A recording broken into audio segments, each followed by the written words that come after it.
Insulation insulation আপনার বডির থেকে insulation resistance coil coil to body hmm insulation resistance coil to coil to body.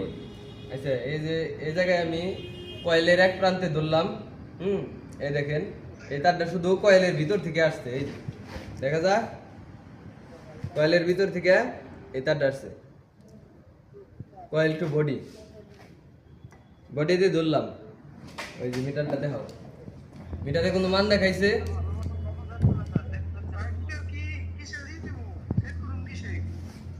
ওহমে set করবেন, ওহমে গিয়া বাজারে কোনো মান দেখাইছে?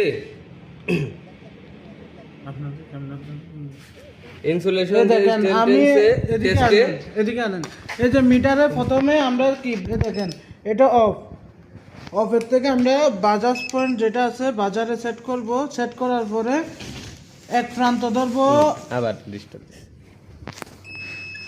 এই দেখেন এক প্রান্ত ধরবো আমরা কোথায়, কয়েলের এক মাথা এক প্রান্ত, কয়েলের একটি প্রান্ততে ধরবো আর একটা ধরবো কোথায়, বডিতে।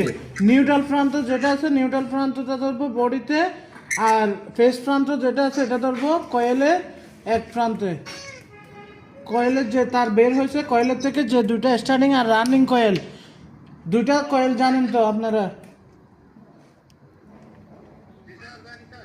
একটা যে কোনো একটা কয়েলের আপনার একটা প্রান্ত ধরবেন আর একটা বডিতে ধরবেন। তাহলে টেস্ট হইলো, ধরার পরে এখানে এই দেখেন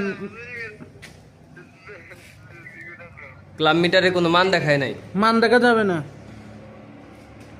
তার মানে রেজিস্ট্যান্স ঠিক আছে। যদি এখানে মান দেখা যাইতো তাহলে কি রেজিস্ট্যান্স ঠিক থাকতো না। হ্যাঁ, সবাই বুঝতেছে? তার মানে কয়েল থেকে বডিতে শর্ট করা আছে, যদি মান দেখাইতো। মান দেখায় নাই, তার মানে কয়েল আর বডিতে শর্ট নাই।